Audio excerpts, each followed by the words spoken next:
Good evening, everybody, and a very warm welcome to our Lyceum service. And this is coming to you from the Paul Spiritualist Church on the south coast of the UK. Great big warm welcome to our guest tonight, a gentleman, Ianis. Ianis came, we've just looked this up. We were thinking, when were you here? Oh, it's not that long ago. Well, it was actually October in 2022. So a long time since we've seen and spoken to Ianis, but I've been watching and just seeing the unfoldment going on online. It's just been absolutely delight to watch. It seriously has. Ianis, good evening, sir. Good evening, Lawrence. Good evening, everybody else too. And I have to say first, thank you for having me here tonight. And it's always a pleasure to talk to you. Oh, right. Say that again in an hour's time.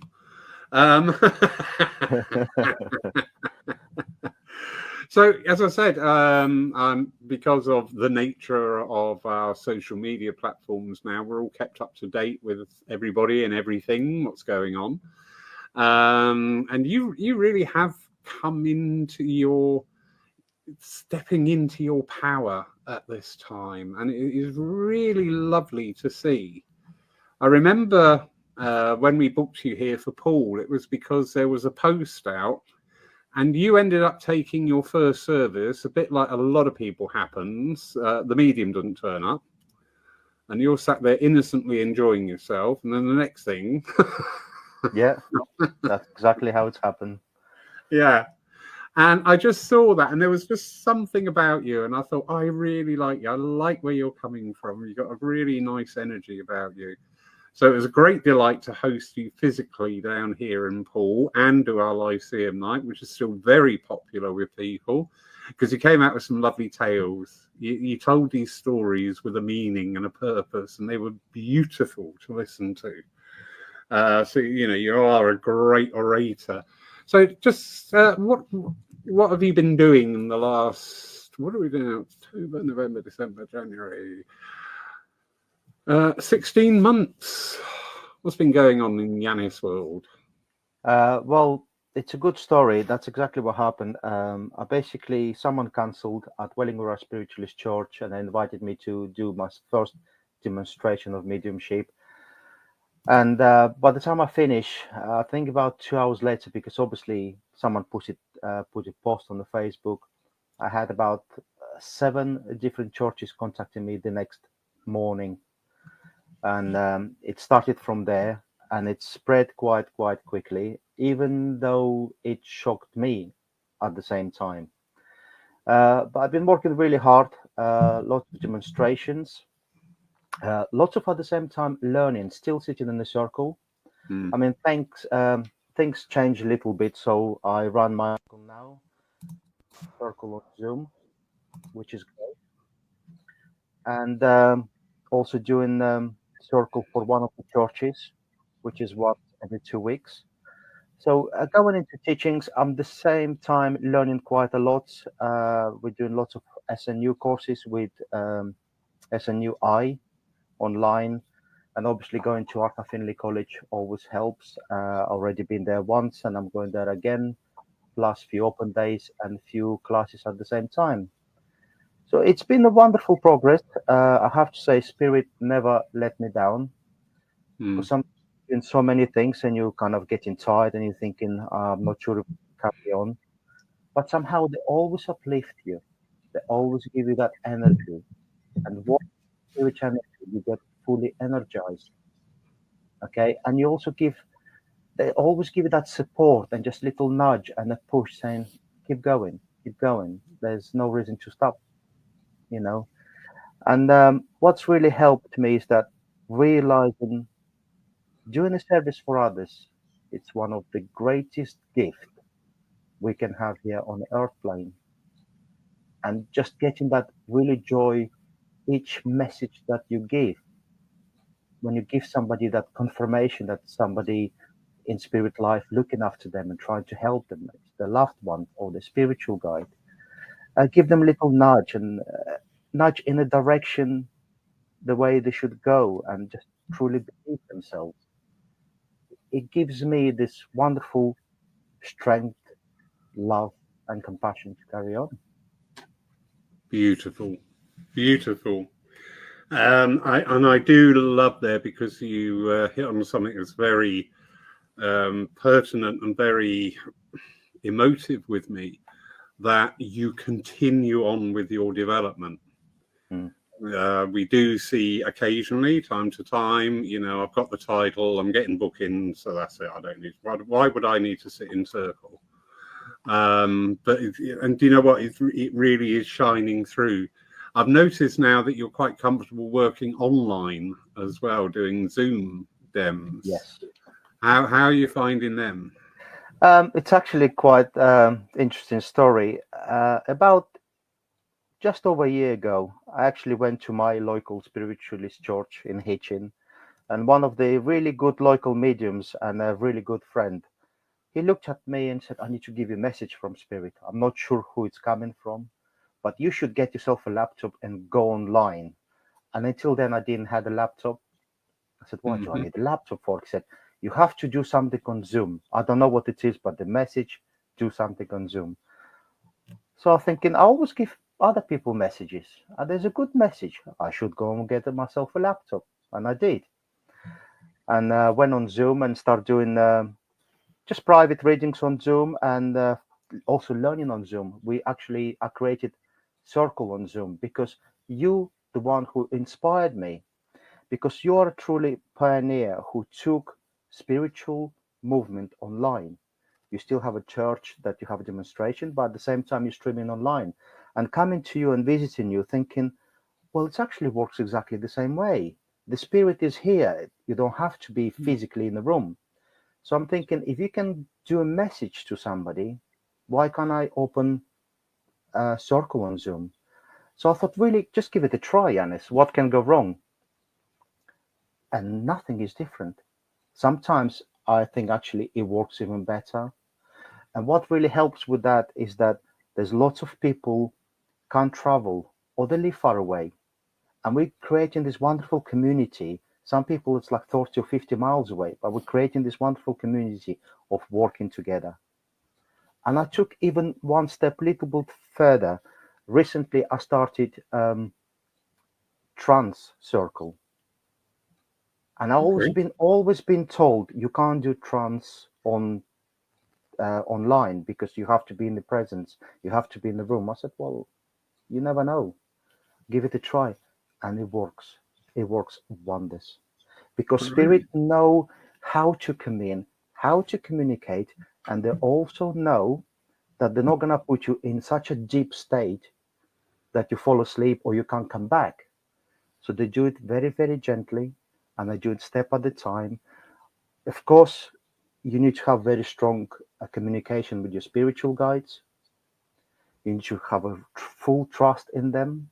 So I always put that intention and I always ask them, work with me in the way you think is best, not what I think I need or what I want at this point in time. Mm. So you, the intelligence behind everything, please bring as much as energy as I needed at that point in time and make sure that everything working beautifully.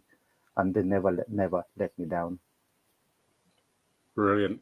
And again, everything you're saying here is resonating beautifully because you're talking there about the intent and the intelligence of spirit.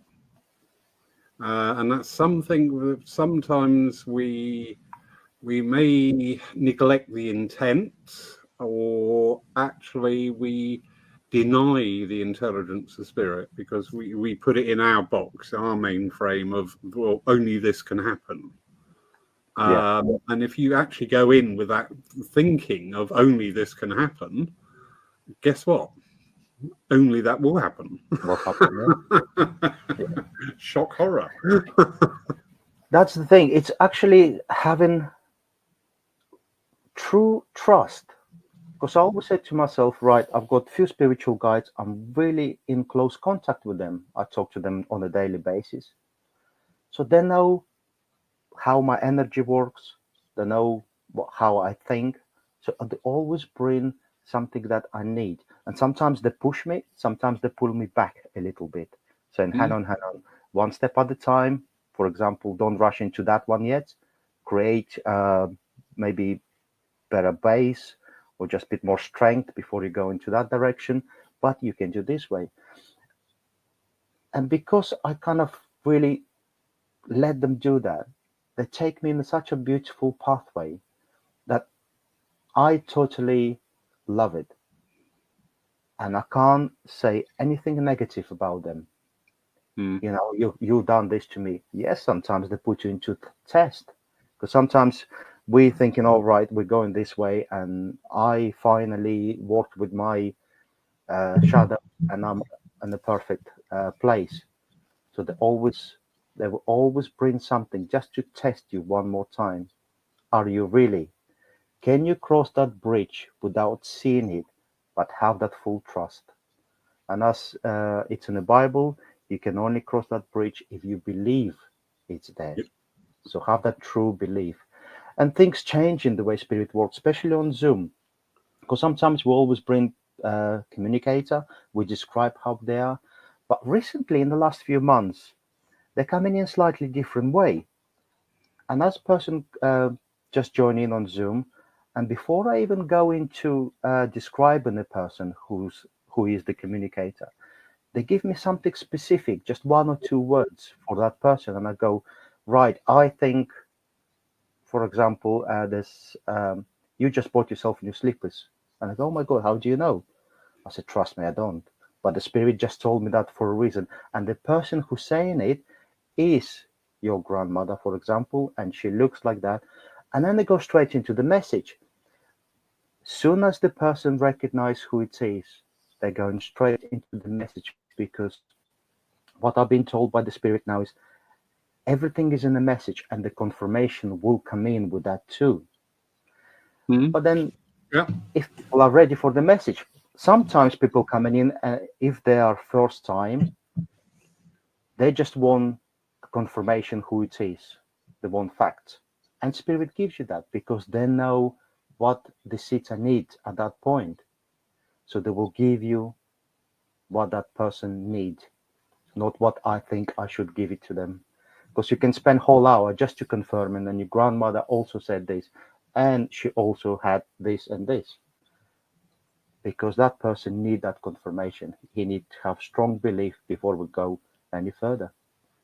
Yeah.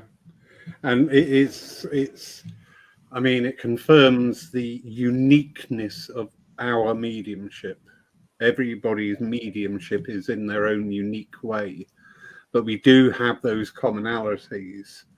We sometimes approach thinking how a message should be structured, or I want more evidence on that. I want to go deeper into that, when actually the recipient may not need that, because they can. A lot of recipients, and we tend to overlook this, can actually start to feel that presence themselves, Yeah, and they just know. I've sat here before, and the medium started talking, and after a couple of bits of evidence, which not very specific evidence, and I've gone, I know that's my mum. yeah, I just know that's my mum because I just see it. I know it is. I know it is. And I think we struggle, don't we? We struggle with that at times, it is. especially. It is. Sorry to interrupt. No, Only carry I was in Hitchin this Wednesday. I was doing demonstration of mediumship, and as I started to describe this lovely lady that was coming in, I said the first thing I need to say, she's grinding her teeth to the point where there's no teeth left, and she just started crying. So that's yeah, my grandmother. You don't need to say anything else. yeah, And what followed that after that, it took me about 20 or 30 seconds. And the rest, it was just a message that she really needed at that point in time because she was going through a difficult situation. And that was so beautiful. Just that enough confirmation that they can take it and then give them that message. It's the guidance because people in spirit, it's your loved ones. They come in to communicate with you. They want to give you upliftment, a direction. They're not going to push you, make you do anything, but they will give you direction, that love, that support. And all you need sometimes is just the confirmation that they love you. Yeah. Enough confirmation that they are still watching you, that they are by your side. And that's what needed at that point. It's that going, you know what, I am not alone on this world. Someone may be going through difficult relationship problems and maybe lost a couple of friends or loved one. They don't have people to communicate. And just that confirmation that we are still watching you, it's wonderful. And it's interesting because just as you're talking there, my mind's whirring away. And I've noticed changes in my connection with the other world, differences in the phenomena of evidential mediumship with other mediums that we have working here at Poole. And I just think, well, do you know what? Again, we need to go back to the intelligence of the spirit world. We're in a time now, we're not entering a time anymore. We are in this time where nothing is certain. Yeah. Nothing is set. Every day we wake up and there's change, and it is very, very unsettling for people. We're finding challenges within our personal lives, within our financial lives, within our career life. Every aspect of our being has got all these challenges. And of course, the spirit world understand that. The spirit world not only understand it, they react to it. And I think we as mediums need to be open to these changes coming in, and allow the voice of spirit to flow and trust, and just think, I don't feel like I've given enough evidence. That recipient knows that was whoever talking to them. Yeah. It's not our message. How many times do I have to say this to mediums, including myself? Yeah. It's not our message. But that's what happening is the confirmation is in the message, because what you tell them, no one will know, even you, even their close family, someone from spirit will know what's going on in their mind, why they're not sleeping, what is troubling them, have they been to doctors recently, what is the cause of the problem. All of that is confirmation. You go in there because you had a scare for a cancer. I know you've been to doctors, and like, oh my God, who knows? I haven't even told my family. So it must be somebody up there. And sometimes I've done recently also a couple of messages where they're quite quick, but I call them divine message, because I trust myself and I trust spirit and I trust what I receive. And as you're going through the room, you will pick one person, and I'm thinking, I don't have a communicator. I need to give you this message. So I will say, I'm really sorry. I'll give you the divine message. It's something you need to hear. And it can be a little bit short by saying, that's the direction you need to go. And this is what you need to do. You need to pick up the phone and ring your brother, for example. And that's all I need to tell you. And it's always correct. And that's what they need to know. That's what they need to hear, because you can see in their eyes by that point, there might be tear coming down, or they're just nodding and saying, yes, you're right. How do you know? And the answer is always, I don't. I'm only the messenger. Or as spirit always say to me, we just rent your mouth.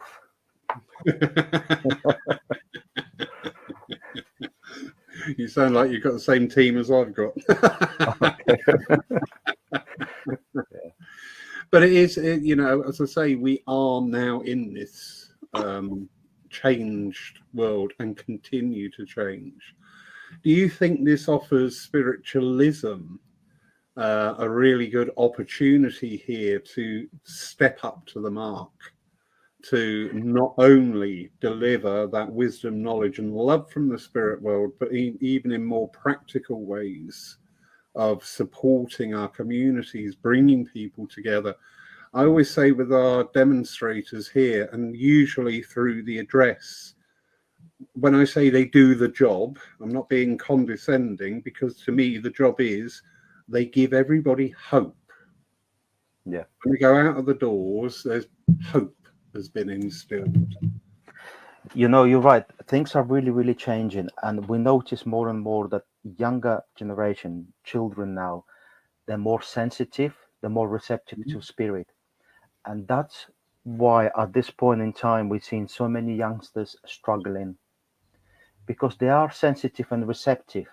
They also can have that communication with spirit, and therefore they're empaths.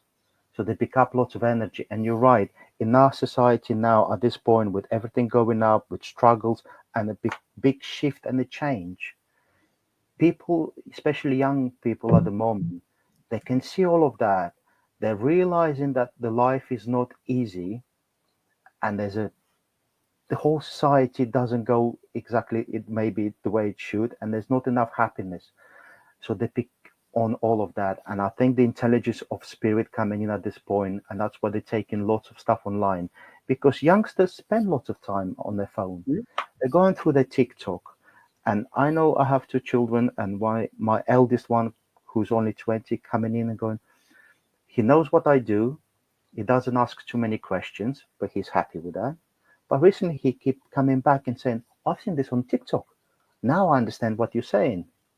And he asking questions about spirituality, about the energy, about chakras, about things that he picking up at the moment. But spirit, because until a few months ago, if you say to me, something with TikTok, I will go, no. People going there just to have fun. But the intelligence of spirit, obviously pushing people towards there to put little videos, little messages, the same with Facebook, the same. So they know, and I think spirit is 2 or 3 steps ahead of us. They knew things will go online. They knew that things will get more difficult. And I think the infrastructure is always there. You only have to look just a little bit to the left and a little bit to the right. But everything is there. Okay. And going online, some people can't travel. Youngsters can't drive. But I've seen when we do like you do on Zoom and others people, and I've done couple of demonstrations for people on Zoom. I can see more and more young people.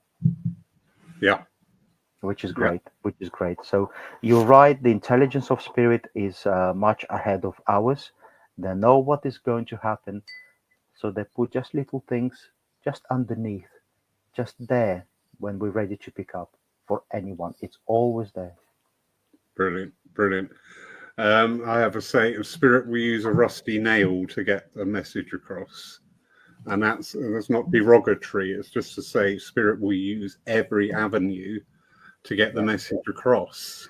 But I always say, when we're dealing on that energy level of getting a message across, it's a two-way thing. We can give out the message. What the recipient does with it is entirely up to them, and it's actually none of our business. True.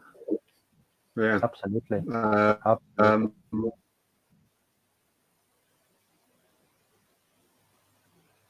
Yeah. Sorry, we missed that. Sorry. Yeah. Just. Can you hear me? Are we okay? Can you? Yes.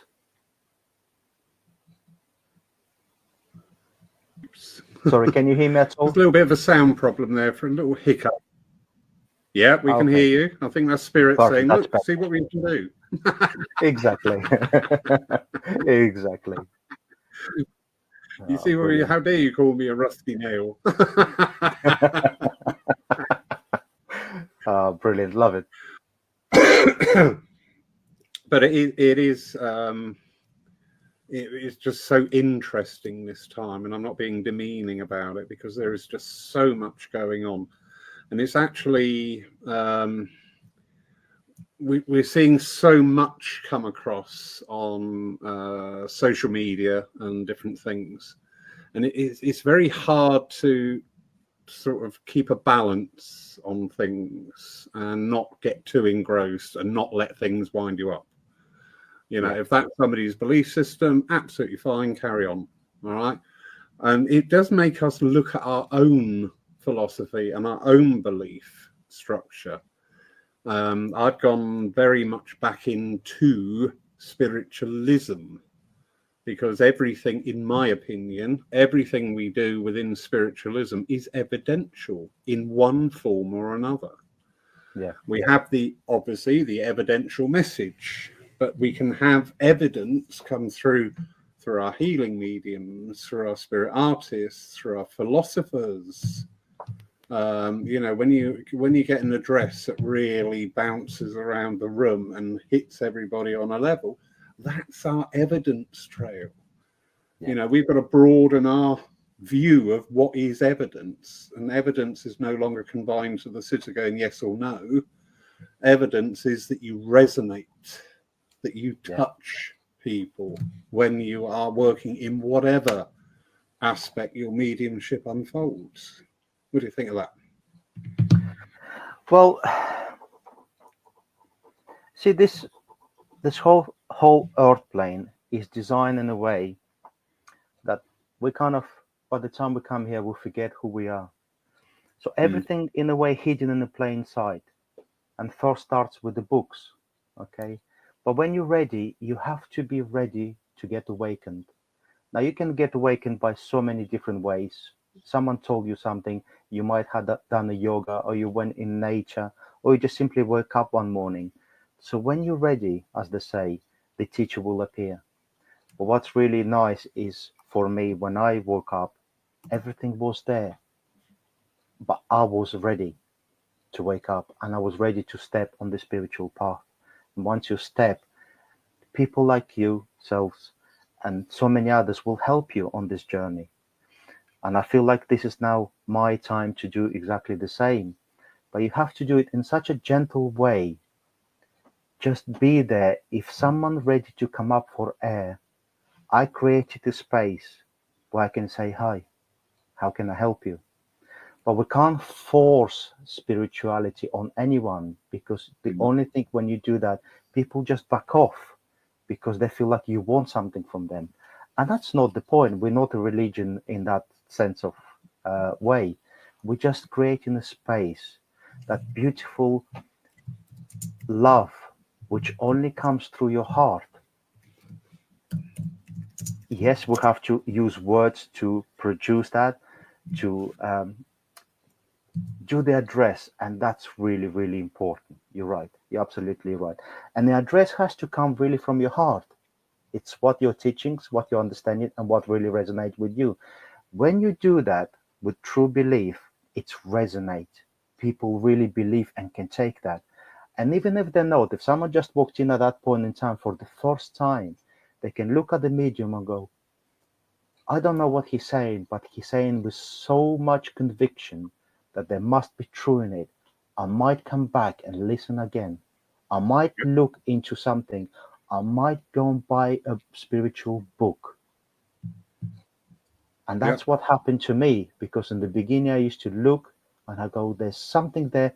I don't understand what it is. But I will go and find out. And I will do my own research. I will go and read the books.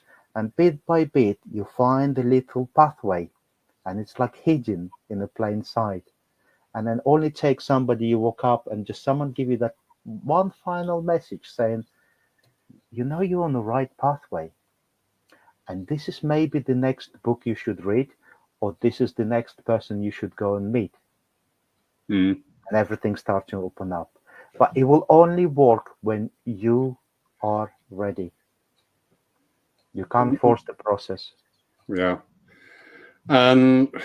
Sadly, that can sometimes be quite a big stumbling block for people, and including ourselves. I mean, we have things that, for whatever reasons that we can't see at this time, that's not the right direction we should be going in. And I trust the spirit world. If I try and it's just sort of like, not yet, and I go, fine, tell me when the time is right, or I will know when the time is right. Because sometimes we have sort of like our churches and centres and our online presence, the shop window, if you like, is the evidential mediumship. And people see that and go, wow. And in fact, funnily enough, a question has just popped up about this, so I will bring this in to the conversation. Thank you, Del. Wow, how do I do that? But it's the phenomena that we demonstrate through the evidential mediumship is the pinnacle of, in fact, I'm going to bring this, no, Okay. we'll comment in just a minute. To me, it's the pinnacle because we've put in all that groundwork. And I'm not saying that makes us special by any means. I often say, why are you working with me? Seriously. Why me? What's the matter with you? But we've had that dedication, we've had that training, we've opened ourselves up to live with spirituality in our lives, and that's a big thing to You're right. bring.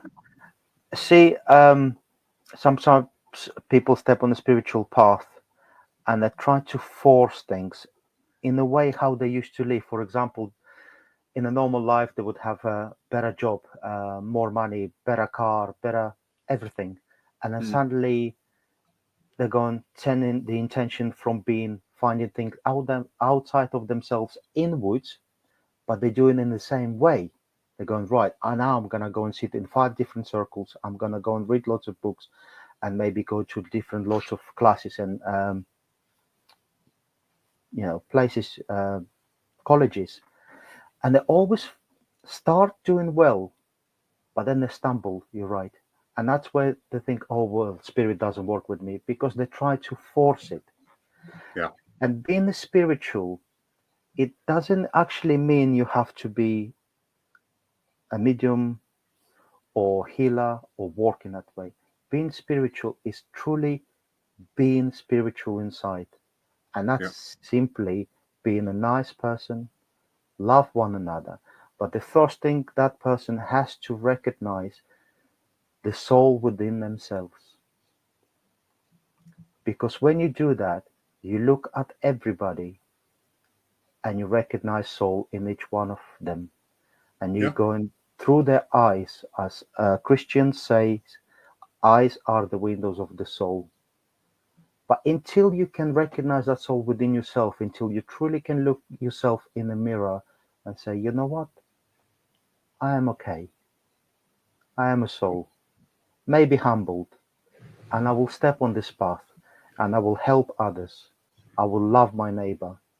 Just simple things. And most of the other things is that you have to do is just stop all the busybodiness, because spirit is a natural phenomena.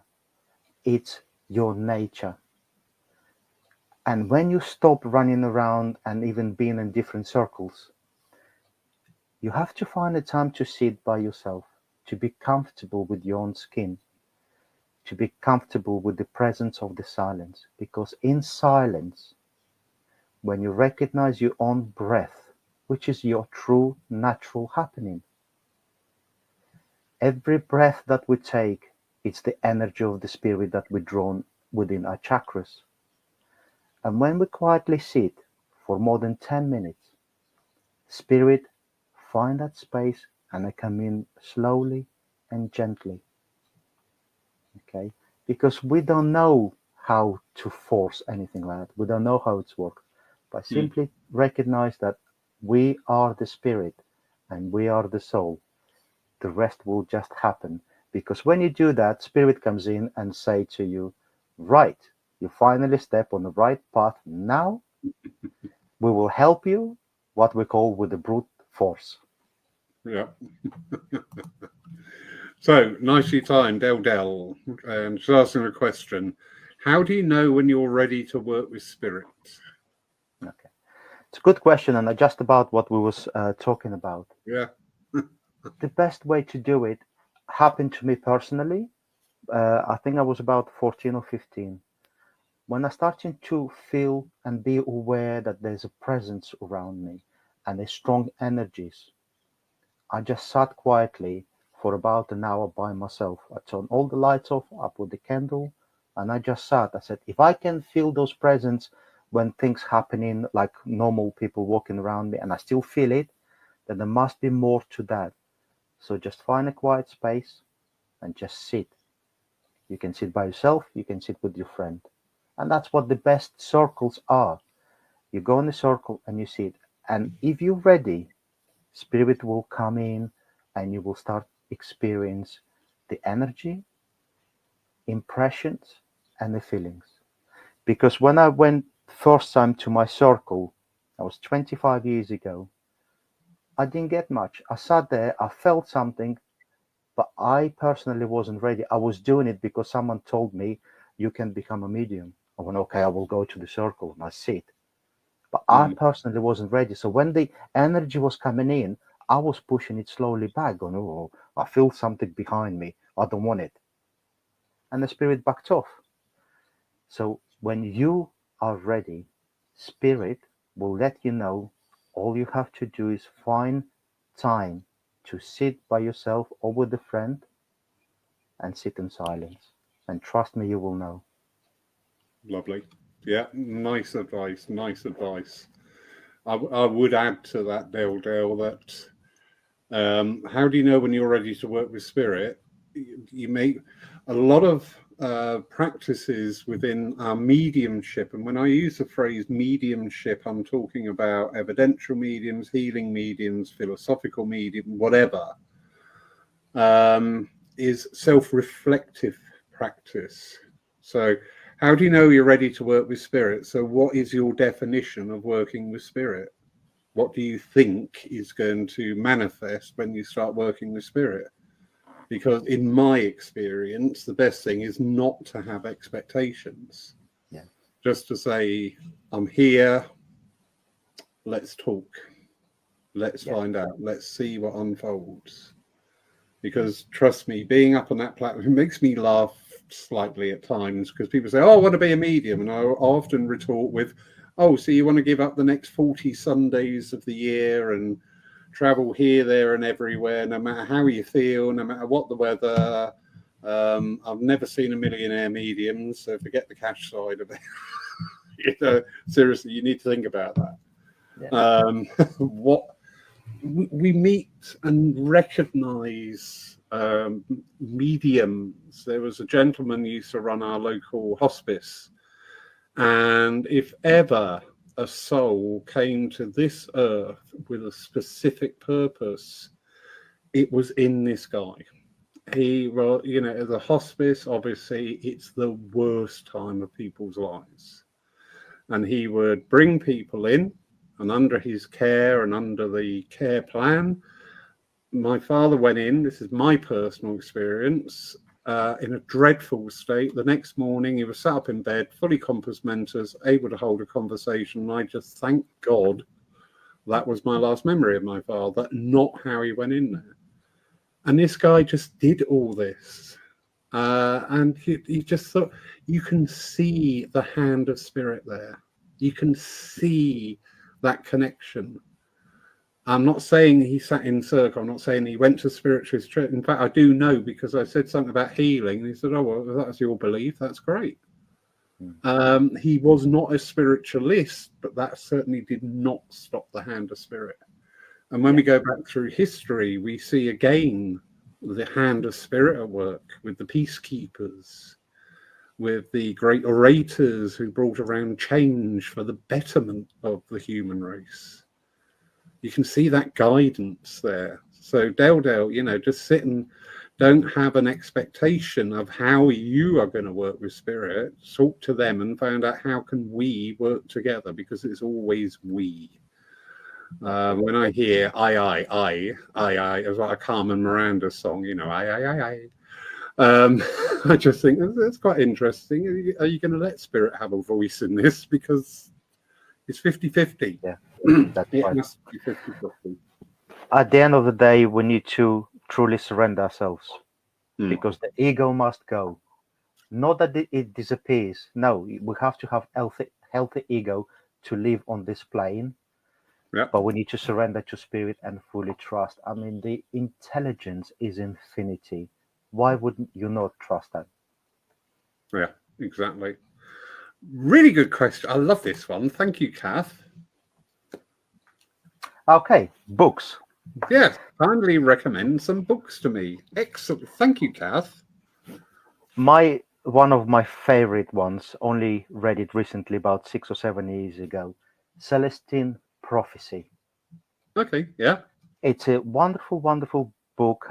It's a trilogy, and it's a person taking a personal journey of trying to find a script that's been written in Peru a long time ago, and it's all about spirituality and how we should live our lives. And he's taking that journey on finding out.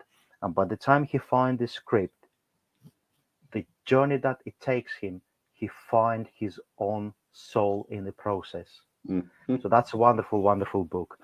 I mean, I read so many, like Van Praag book, for example, so many early books about just confirmation about spirit. But my personal favorite ones is Silver Birch. Yeah. I have them all, and I read them on a regular basis. I will finish one, 6 months later, I will pick it up and read it again. So I probably read all of them 3 or 4 times at least, because you get so much information. You get it the first time just to understand the idea of how the whole spiritual life on this earth plane and in spirit works, but then the little messages that all the way along, and it's so much information that it takes time to understand, because as your pathway develops, you start to understand and see how it really works in real time, which is wonderful. So those are the books I will recommend. If you want a really beautiful journey, it's Celestine Prophecy and any Silver Birch books or White Eagle books. They are just wonderful. Yeah, lovely. Good recommendations. Thank you. I do love books. I'm just looking at our church library, which is just growing and growing. It's absolutely wonderful. With my view on that, Kath, is depends where you are in your development, because I would recommend Gordon Higginson on the Side of Angels. I think that is a beautiful book, but I also echo Ianis there with Silver Birch books, because the interesting thing is using books not just to take in information, but to use that information. You can read a passage out of Silver Birch today, and in a year's time, you can read that same passage and it will be totally different to you, because it shows how you're unfolding. And I think books are very good at doing that, showing the unfoldment. Things will resonate and stick in your mind. And in real day life, everyday life, things will happen. You go, oh my goodness, this is, yeah, I can see this now. Because I like the reference there to the Celestine prophecies. People quite often want the answer, which is a purely natural human thing to do. But the answer is the summarization of your journey. That's it. Yeah. Yeah, we're Because not the dealing with 2 and 2 is best, 4. best spiritual lesson is your life. Your life is your lesson. Okay. But one thing you're right, what you said, when you read something, I love books because they're almost a meditation for me. Mm. So you will read half a page and there's so much information. And I normally put it down and I just sit quietly for the next 10 to 20 minutes and trying to absorb what I just read. And at the same time, I can feel spirit coming in and just putting thoughts into my head and saying, this means this, and this means this for you at this point in time in life. It's a wonderful meditation. Very true, and that's beautifully put, because it is those books that we've talked about. They all have a story to tell, but we will encompass that story on our own personal level there. And Cass just come back saying, thank you, I shall get the books. I'm now of an age. We're all of an age, darling. Doesn't matter. It's only numbers. You're eternal. You have and will live forever. All right. So don't worry about that. I'm very interested as a teenager. I often saw and felt things, but they scared me. But join the club, love. I can just add to that thing.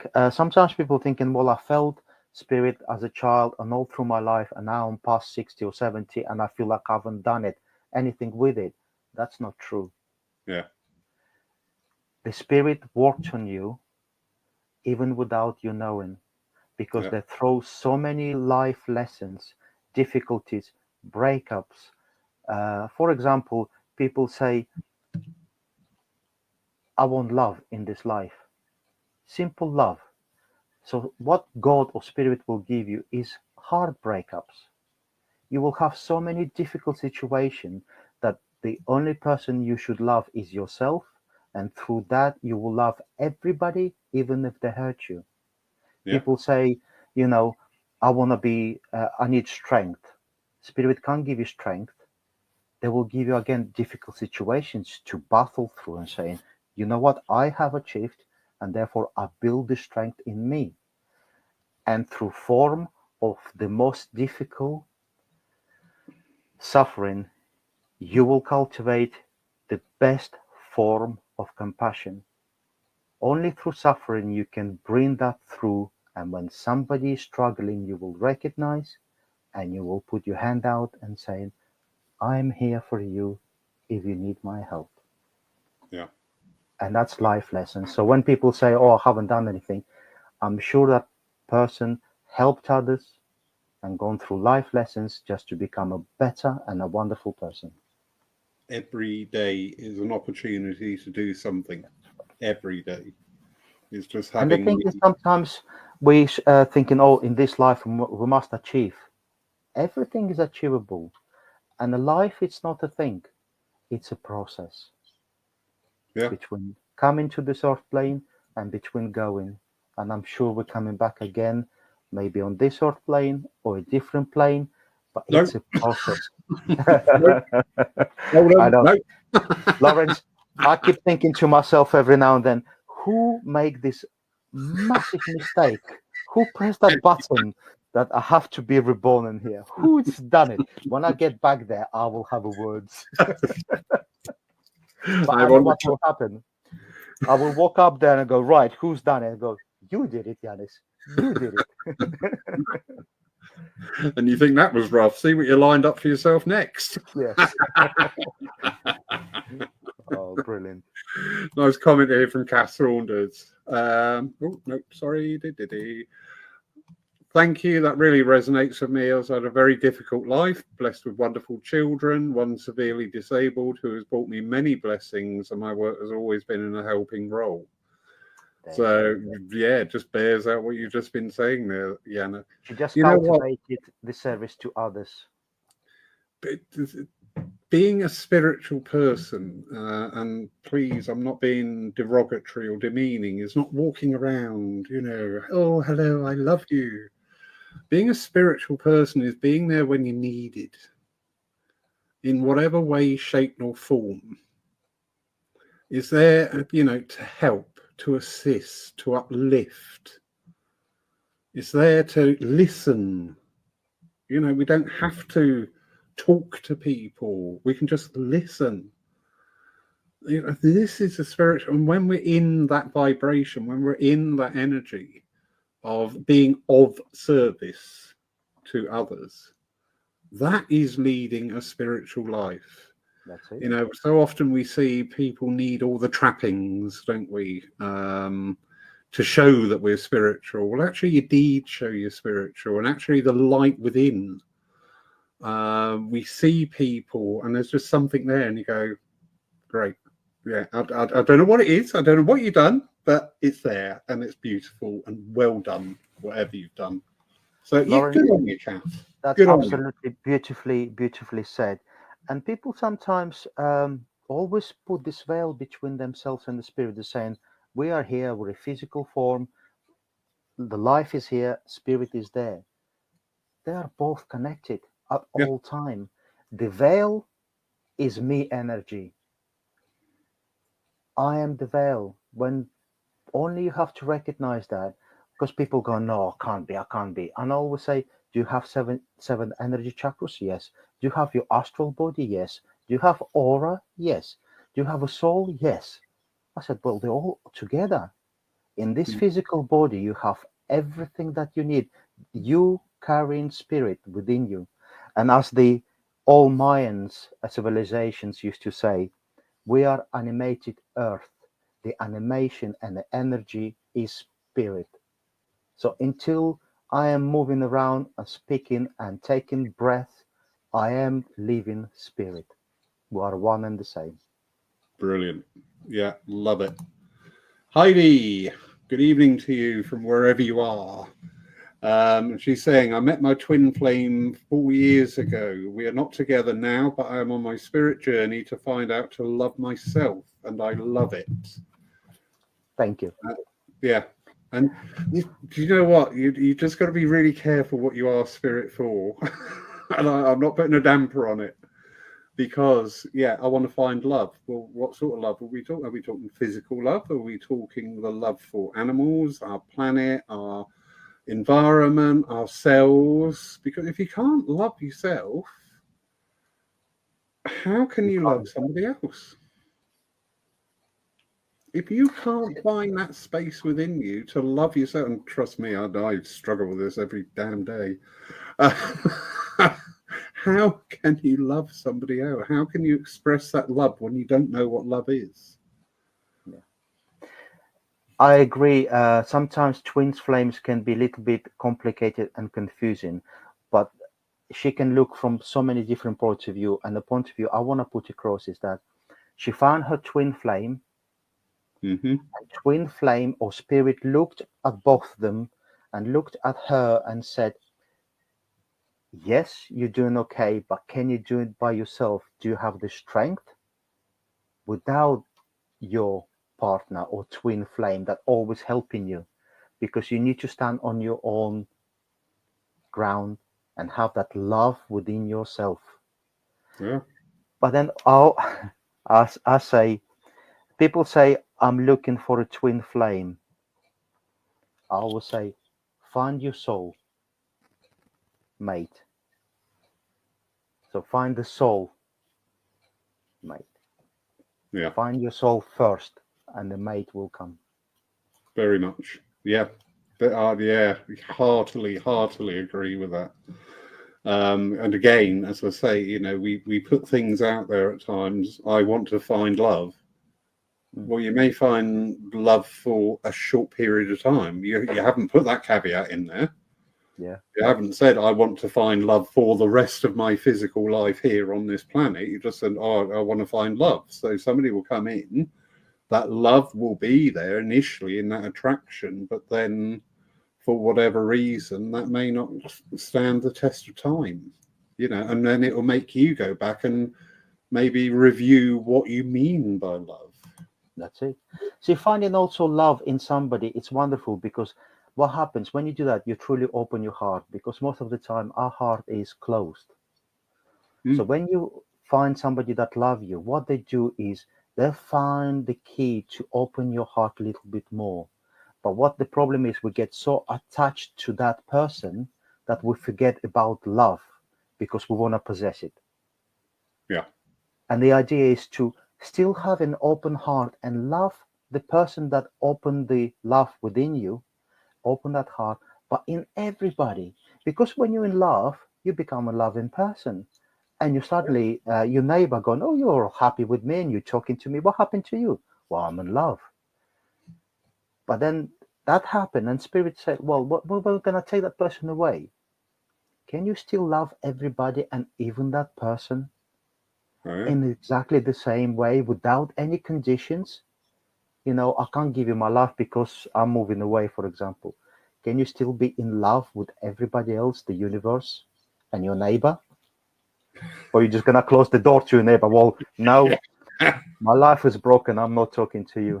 Run out and kick his bins over. Yes, it's all your fault. Steve. Lovely, Jack. Good evening, Jack. Good point. Books can definitely be good for those who are able to read. I think it's important to be aware of two things. There's actually many people not able to read, and for various reasons. And no book has the truth, but will be a reflection of the author's experience and beliefs. Yeah. Yeah. And that's absolutely right. You take the books as a stepstones and you carry on. They're not there to give you full truth, because the only truth you will find is through your own life journey and through your own self-love. Because once you open up to spirit, the communication will come in.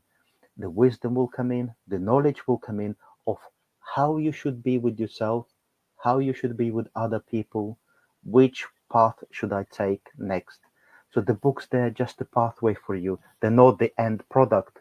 I can't say, sit here, in 20s, I read 2,500 books if I haven't learned anything. Yeah.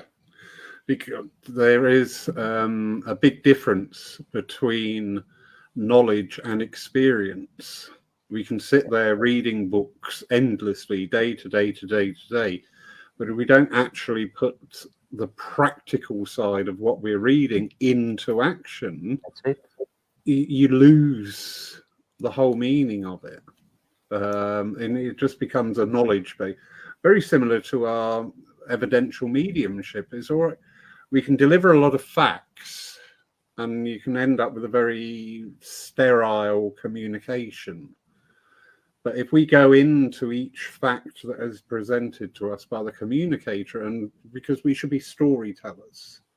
Yeah. So if they're showing us a clock, why are they showing us a clock? Oh, this is a commemorative clock because this guy did 50 years at an engineering, and suddenly that information becomes a living presence. And it's the same with our knowledge. When we read and take in things, it's that opportunity and that hand from spirit to say, you've read about this, now apply it practically in your life, either in your actions or in your previous actions, and maybe others previous actions around you. And that's when we start to flesh things out. That's it. Yeah. Absolutely beautifully said. Absolutely beautifully. So lovely Heidi, who's from Denmark. Good evening, my darling. This is Heidi about the twin flame. And yes, it is a beautiful journey for me. And I love it and thankful for it. I love to live with myself, and my spirit journey is good. Thank you for your answer. Yeah. A pleasure. Absolute pleasure. This is a new thing. We could do I don't know, what do you call it? Like relationship issue. No, we can't. No, we're not going to do that. Can I tell you very quickly? Yeah. I was doing private readings at one of the hotels, and this lovely woman walked in. She was past 65. She told me straight away. And I went, your grandfather? She went, I don't want to know. She said, I've got 25 minutes with you.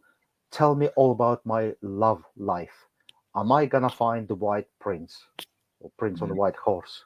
And when 25 minutes, you want me to talk about you? She went, yes. Yeah. And that was brilliant. Probably one of the most wonderful and uplifting readings I ever had. It was beautiful. I am finding that as well, and it'd be interesting, all the mediums who are watching tonight, if you could put a yes or a no in this.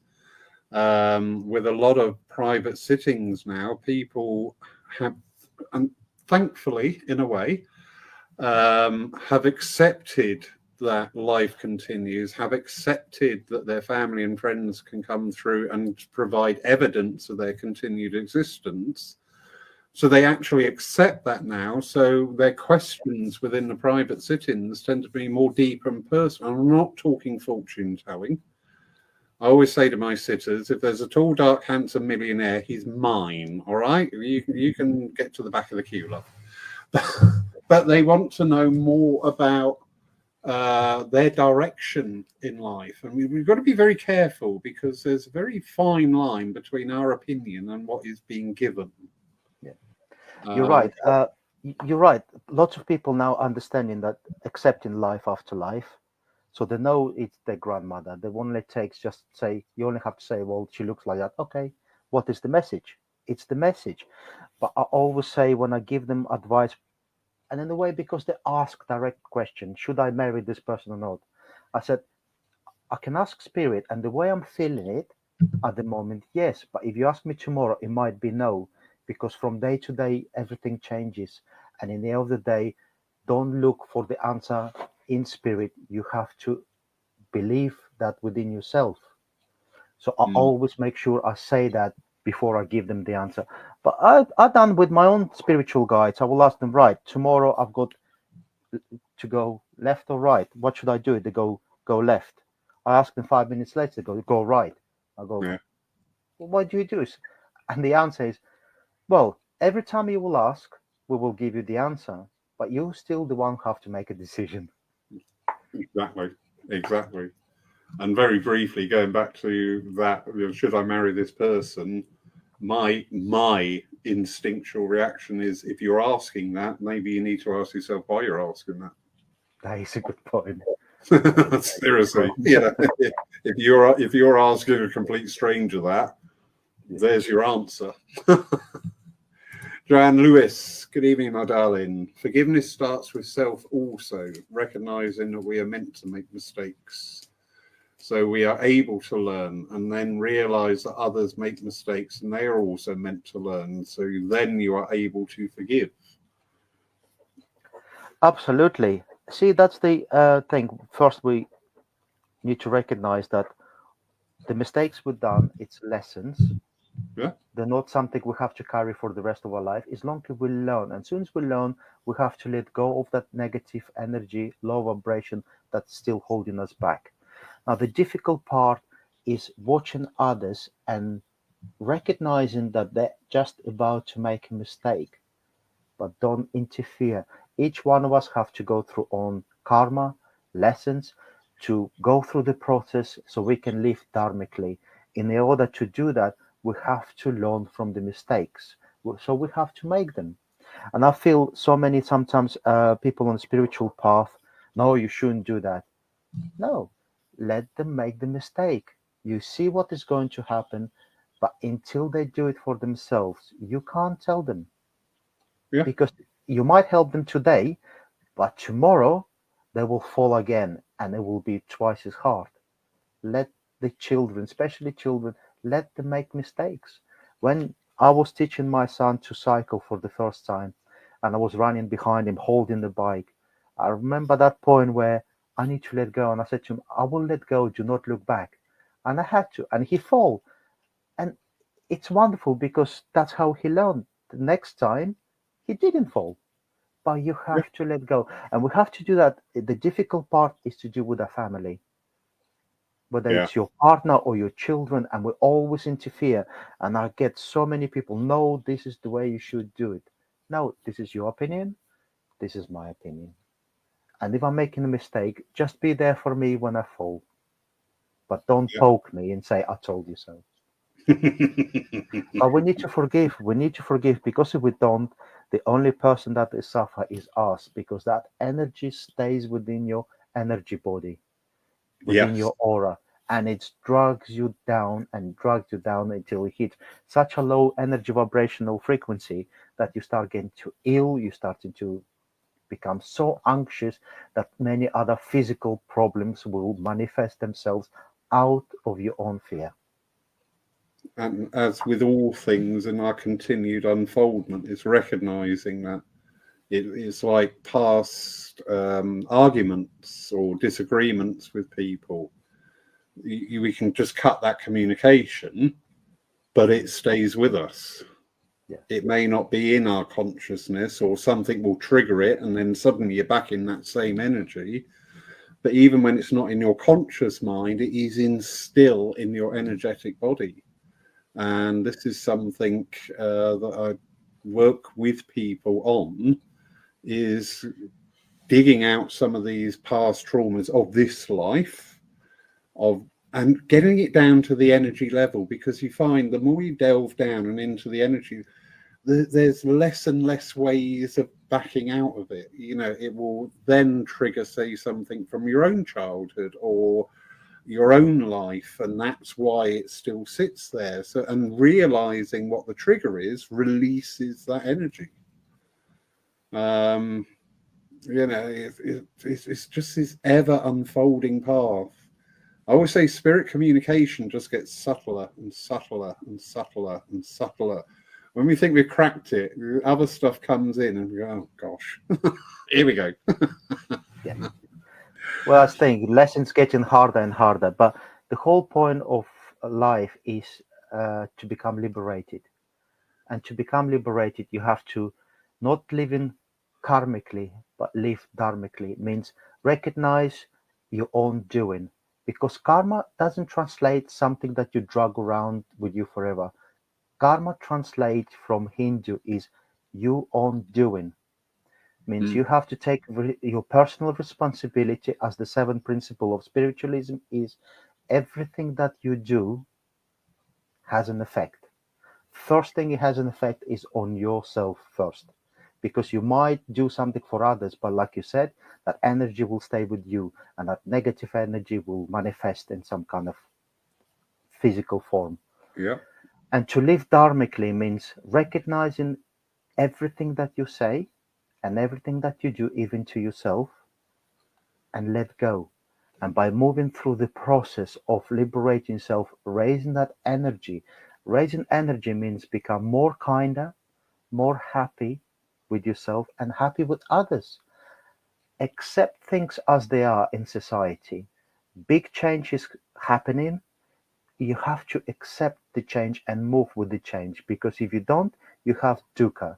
Dukkha means you're hanging on to the past. You can't move to the future bringing something from the past, because we're so settled in our little programming, and we're thinking, right, my future should look like this because I know in the past it made me happy. But that was the past. You can't Mm. bring past into the future. And if you do, you realize that you're stuck in a rut and you're not going to be happy and thinking, well, I'm doing everything I should, but I'm not happy, because you're still doing the same process over and over. You have to let go and let the future and Dharma come in. But the future is unknown, and we have to embrace that and step with strength and power, knowing that spirit and our own development will carry us through to whatever the future will be. Definitely. And again, this brings us very nicely back to an earlier part of the conversation about with spiritualism. I have a little saying of don't be a 90-minute spiritualist. You know, don't walk in the doors of the church and go, "Hi, everybody, how Yeah, are you? Oh, it's so nice to see you." And we walk out the door and you go, "Right, who's in my parking space? Who's doing that? Why are they?" yeah, You know, bring that spiritualism into your life, right. into everything that you do and say. Every action has an equal and opposite reaction. That is a firm, proven scientific law. Yeah, We are energy. Every energy we put out has an equal and opposite energy. yeah. And the more we go down one side, the more it goes on the other side. How That's interesting. exactly right. Exactly right. Because we can all be happy in the spiritualist church, giving these lovely messages, do healing for each other. Wonderful atmosphere. And that's what it's for exactly. But then you walk out and someone cut you up and you go, oh, or someone said something, you hippie, you spiritual person, you talk to dead people, and your whole thing goes up. Yeah. Yeah, and it takes split second, and it does happen to me too. But I'm starting to learn over the years that every time it does that, it's like, right, I just got caught. Mm. I just got caught. And as I do that, I always send love to that person, love to the universe, and saying they're only trying to upset me because they're struggling. So I will send them love. I'll smile and I say, have a nice day. And you know what? I have to tell you the story. When I was really young, I was 20 years old, and I used to live to my neighbor, and we had shared pathway. And I used to smoke those days. And I stood and I smoked outside mine, and I stepped on his grass. He opened the door and had a go at me. And I remember for one moment, I just want to scream back at him and say something really bad. And I think Spirit came in and they said, no, just slow down and say sorry.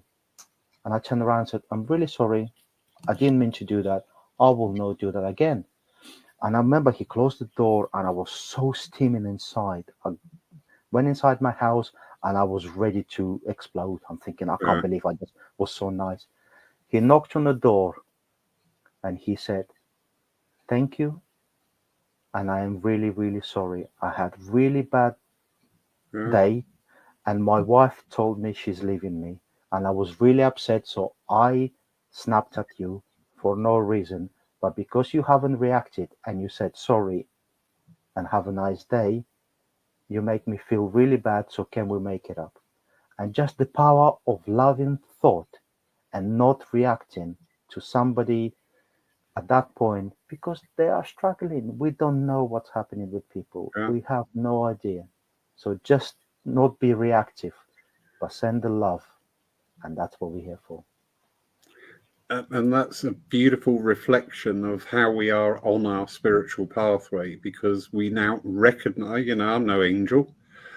I have moments where things slip, but I know afterwards, and it's 1,000 times worse than somebody telling me I was wrong doing something, because I'm telling myself that was wrong, what I did. And I can't escape that. I can't argue with it. I can't deny it. I can't walk away from it, If somebody came up and told you afterwards you're wrong, you would just put up another barrier. But when you realize, you just know yourself that, I really could have done that a lot better. And we will actively seek out ways to recompense that time. Anyway, Ianis, it's been absolutely wonderful catching up with you again. Really, this conversation's just flowed. It's been beautiful. Wonderful comments coming in there. A lot of agreement in what's being said in things. So that is great that we can. And this is one of these wonders now with the electronic side of spiritualism. Before 2020, we were all on our spiritual pathways of unfoldment, but we very rarely got the opportunity to talk together. And this, I find, is so beneficial to us now, that we can share thoughts, share ideas, and people agree or disagree. That's fine, absolutely fine. But we can debate things and we can talk. I always say, we are, your mother, father, sister, brother. There's so many versions of us out there. And each time we step into that role, we are that person. But it's times like this, we can just be us. We can talk from our heart, from our soul, and share thoughts, share ideas, share things, and just see where that goes. And it is, it's a really beneficial side to spiritualism now. Not only the demonstrating and healing. I sat in an online healing circle, and that was incredible. I was well pleased with how that went. But we can actually share and just come away from these things going, that really resonated with me, or actually that really challenged me, because I think, and it will make us look at what we think and how, what we base that on. Where did that come from? So it's what you did. You started. You are completely pioneer. So thank you for having me. Thank you working so hard and taking the whole spirituality online and building community that you can connect. And you connect now with so many people in different countries all over the world. And what's really nice, I know somebody who following your program, who's watching all the Lyceum Night. I randomly met somebody recently in Bedford Church. Someone just walked up and said, "Oh, I think Ianis, Lawrence." Yeah. I watch his programs all the time. I watch him online and the communication. And I actually remember reading their comments and like, oh my God. And it's such a wonderful community that you created, and it's expanding and expanding and expanding. So truly thank you for having me here. Pleasure, but I'm one of many. There are many out there doing the same, and it is great. Did I hear you say you're going to the open day at the college this year? Yes. Are you going on the Saturday? Saturday and Sunday, yes.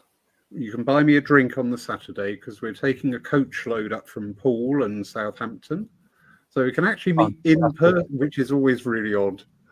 We get to know people online and then we meet them in person. It's like, it is wonderful. I've never met you. It's wonderful. I'll definitely buy you a drink. And that's what's been happening recently, doing readings on Zoom and stuff like that. So building that community, even on the Facebook. Someone walk up to and go, "Oh, hi." And I go, "Oh, I know you. You're my digital friend." It's wonderful. Yeah. And thank you, everybody, for joining us tonight. It was so wonderful with Denmark, Holland, UK, Scotland, Ireland, everybody coming in. And it's just so nice that we can connect on this level and as I say, if you've listened tonight and you've agreed, great. If you've listened tonight and you maybe disagreed on some points, that's great, because everybody's philosophy is their philosophy. But just be remindful that today's philosophy is not going to be tomorrow's philosophy, because we have a whole load of experiences that can happen in the next 24 hours, or things that come into our mind and go, do you know what? Yeah, maybe I need to look at that slightly differently. So, yeah, thank you, everybody, for joining us tonight. Thank you, Ianis. It's been so nice catching up with you. It's been wonderful, wonderful evening. And tomorrow you can watch the church service from here at Poole at 11 o'clock GMT. So that's 12 o'clock for our European friends. We have Phyllis Rumney, who is a CSNU certificate holder with the Spiritualist National Union. Next Saturday, our Lyceum Night, we have Phil Dykes and Kerry MacLeod in conversation with us. So we're looking forward to catching up with them, because they will actually be here taking a number of courses and demonstrations later on in the year. So nice to be able to have a little chat and talk with them. But in the meantime, any parting thoughts, Ianis? Love yourself and love others, and truly open your heart, because the greatest institution on this earth plane is a human heart. No bureaucracy will transform earth into heaven, but human heart, the heart of Christ, your heart can do it. Beautiful. And mine is very short and sweet. If you can't love somebody, just don't hate them. Love it. Brilliant. Thank you very much, Lawrence. Thanks to everybody who was watching. Brilliant night. Brilliant night. Thank you. And thank you, everybody.